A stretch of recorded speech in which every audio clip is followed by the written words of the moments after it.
உலகமே பார்க்குற ஒரு சமயத்துல டொனால்ட் ட்ரம்ப் வந்து லஞ்சம் வாங்கியிருக்கான்னு சொன்னா உங்களால நம்ப முடியுமா?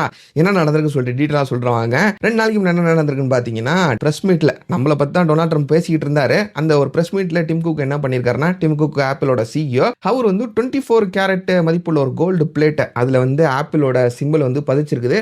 அத வந்து ட்ரம்ப் வந்து கிஃப்ட்டா குடுத்திருக்காரு. இது வந்து ஆக்சுவலா ஒரு கரப்ஷன், ஒரு லஞ்சம் தான். ஆனா கிஃப்ட்னு சொல்லி குடுத்திருக்காரு. எதுக்கு கிஃப்ட் குடுத்திருக்காருன்னு பார்த்தீங்கன்னா, பிகாஸ் சைனாக்கு அடுத்தபடி இந்தியா தான் second highest apple product manufacturer, iPhone manufacturer. So நம்ம நாட்டுல மேனுஃபேக்சர் ஆகிற எல்லா பொருட்களுக்கும் டொனால்ட் ட்ரம்ப் வந்து 50% டாக்ஸ் வந்து போட்டு வச்சிருக்காரு. அது வந்து ஆப்பிள் ப்ராடக்ட்டுக்கும் அடங்கும். சோ டிம் குக் என்ன பண்ணியிருக்காருன்னு பார்த்தீங்கன்னா, எப்பா டொனால்ட் ட்ரம்ப் நீ வந்து இந்தியாவை தாக்குறேன்னு சொல்லிட்டு நம்ம நாட்டு மக்களவே தாக்கிட்டு இருக்க, நம்ம நாட்டில் இருக்கக்கூடிய கம்பெனியை வந்து தாக்கிட்டு இருக்க பாரு அப்படின்னு சொல்லிட்டு தெளிவா இந்த விஷயத்தை பத்தி விலைக்கு சொல்லியிருக்காரு. விலைக்கு சொன்னதுனால டொனால்ட் ட்ரம்ப் அப்படியா நம்ம நாட்டு கம்பெனி மேல நான் அட்டாக் பண்றேன்னா சரிப்பா நான் வந்து இந்த ஆப்பிள் ப்ராடக்ட்ஸ் மட்டும் 50% டாக்ஸ் போட மாட்டேன், மற்ற ப்ராடக்ட்ஸும் வந்து 50% டாக்ஸ் வந்து போடுறேன் அப்படின்னு சொல்லிட்டு ஒரு விஷயத்தை சொல்லியிருக்காரு.